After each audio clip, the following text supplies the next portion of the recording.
नमस्कार फ्रेंड्स, तुमच्या सगळ्यांचं पुन्हा एकदा स्वागत आहे माझ्या यूट्यूब चॅनलवर। आज आपण पुढची बेसिक स्टिच शिकतोय। जरदोसीची रनिंग स्टिच आहे ती।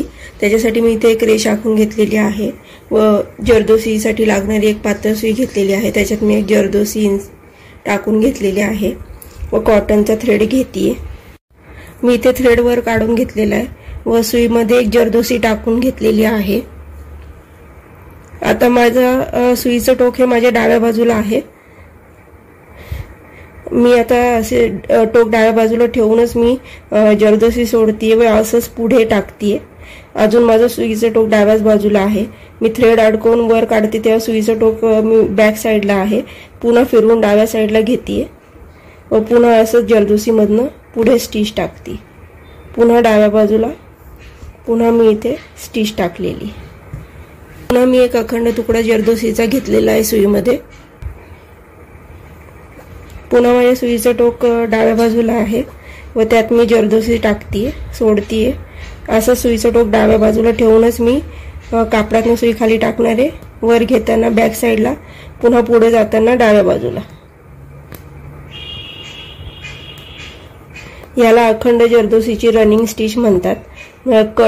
जरदोसी कट न करता तुम्ही ही अखंड अशा प्रकारे लावायची।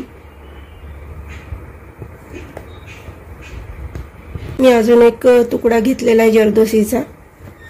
पुन्हा मी असंच टाकतीये। सुईचं टोक डाव्या बाजूला आहे। मी जरदोसी खाली सोडणार आहे। टोक डाव्या बाजूला ठेवूनच कापडातून सुई खाली टाकायची आहे। पुन्हा वर घेताना बॅक साइडला टोक आहे। पुढे टाकताना डाव्या बाजूला टोक असणार आहे। पुन्हा एकदा मी दाखवते। हे सुईचं जे टोक आहे ते मी असं माझ्या डाव्या बाजूला ठेवणार आहे।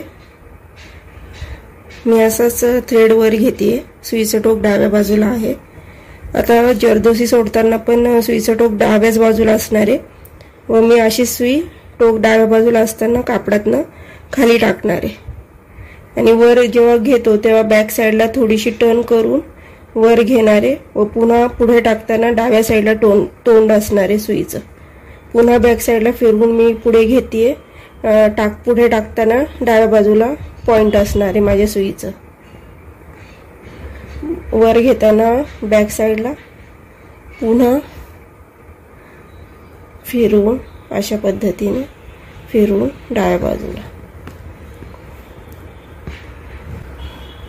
अशा प्रकारे आपली जरदोसीची रनिंग स्टिच कशी करायची ते पाहून झालेले। भेटूया पुन्हा पुढच्या दुसऱ्या व्हिडिओमध्ये।